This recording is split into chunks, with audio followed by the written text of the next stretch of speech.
নানা সংকটে ধুঁকছে পাবনার ঈশ্বরদী উপজেলা স্বাস্থ্য কমপ্লেক্স।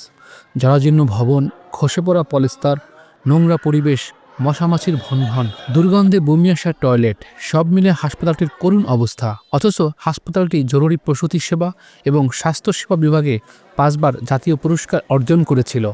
বর্তমানের এখানকার দুরবস্থা নিয়ে অভিযোগের অন্ত নেই। পাশাপাশি একটি ভবনে প্রাণের ঝুঁকি নিয়ে কাজ করছেন কর্মচারীরা। এই হাসপাতালের রোগ সারাবে কে, সেটি এখন বড় প্রশ্ন। যে পরিবেশ এখানে ভালো করেন যে সুস্থ রোগী অসুস্থ হয়ে যাবে, চিকিৎসা যাই হোক, কিন্তু পরিবেশটা একেবারেই না। মনে করেন ওই রোগীর ব্যবহার করা জিনিসপাতি আশেপাশে সার্বিক অবস্থা মিলে পরিবেশটা খুবই একটা নোংরা। যত্রতত্র ময়লা আবর্জনা, স্যালাইনের প্যাকেট, ব্যান্ডেজ, তুলা ছড়িয়ে ছিটিয়ে আছে। হাসপাতালের অপরিচ্ছন্ন বিছানা, ওয়ার্ডের মধ্যে মশামাছির উপদ্রব, শৌচাগারের দুর্গন্ধ এখানকার 24 ঘন্টার বাস্তবতা। কালার এক্সপার্ট এবং ডার্ক স্যাপ সমৃদ্ধ অরিক্স অ্যাডভান্স ডিটারজেন্ট পাউডার আপনার লন্ড্রি এক্সপার্ট। 50 শয্যার এই হাসপাতালের বহির্বিভাগে প্রতিদিন 700 থেকে 800 রোগী সেবা নিতে আসে। জরুরি বিভাগে চিকিৎসা নেয় 200 থেকে 250 রোগী। অন্তর্বিভাগে 60 থেকে 70 জন রোগী ভর্তি হয়ে থাকে। এ অবস্থায় রোগী ও স্বজন মিলিয়ে প্রতিদিন হাসপাতালে লোকের সংখ্যা দাঁড়ায় প্রায় 1500। পেশেন্ট যাওয়ার পরে বেডগুলো একটু পয় পরিষ্কার করে দিত, ফ্লোরগুলো একটু পয় পরিষ্কার রাখতো। হাসপাতালে 18টি শৌচাগার রয়েছে। এর মধ্যে অন্তর্বিভাগে নারী, পুরুষ, গাইনি সহ 3 ওয়ার্ডে 10টি, জরুরি বিভাগে 5টি এবং বহির্বিভাগে 3টি টয়লেট। দিনে 2বার পরিষ্কার করার কথা থাকলেও অনেক সময় তা একবারও করা হয় না। টয়লেটের দুরবস্থা নিয়ে অভিযোগের শেষ নেই রোগী ও স্বজনদের।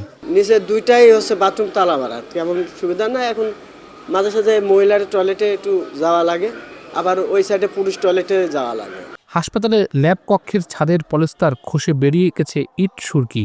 দীর্ঘদিন ধরে প্রাণের ঝুঁকি নিয়ে কাজ করছেন কর্মচারীরা। কর্তৃপক্ষকে বারবার জানিয়েও মেলেনি সুরাহা। বারবার এ নিয়ে তো বিভিন্ন সময় বিভিন্ন সাংবাদিকও আসতেছে, কর্তৃপক্ষও দেখে যাচ্ছে, কিন্তু এর কোনো সমাধান নাই। এই করুণ অবস্থার জন্য তদারকির অভাবকেই দুষছেন নাগরিক সমাজের প্রতিনিধিরা।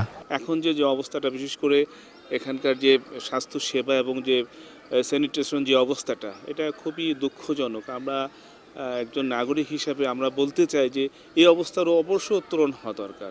সংকট আর দুরবস্থার কথা স্বীকার করে সমাধানের চেষ্টা চলছে বলে জানিয়েছে হাসপাতাল কর্তৃপক্ষ।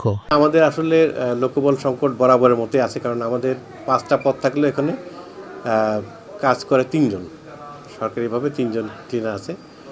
আর আমি নিজস্ব ব্যবস্থাপনায় আমাদের পরিষ্কার পরিচ্ছন্নতার যে আমাদের যে নিজস্ব আছে, আরও একজন লোক নিয়োগ দিয়েছি। কিন্তু আমাদের এইটা 50 শয্যা হাসপাতালের জন্য আসলে 5 জন ক্লিনার যথেষ্ট না।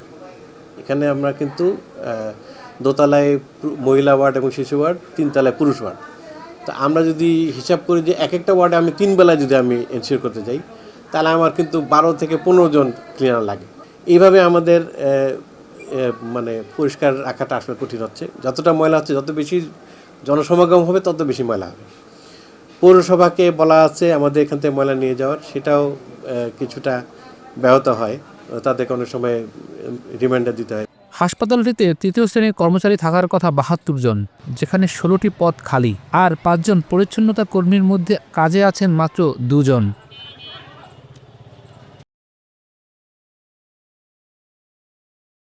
কালার এক্সপার্ট এবং ডার্ক স্যাপ সমৃদ্ধ অরিক্স অ্যাডভান্স ডিটারজেন্ট পাউডার আপনার লন্ড্রি এক্সপার্ট।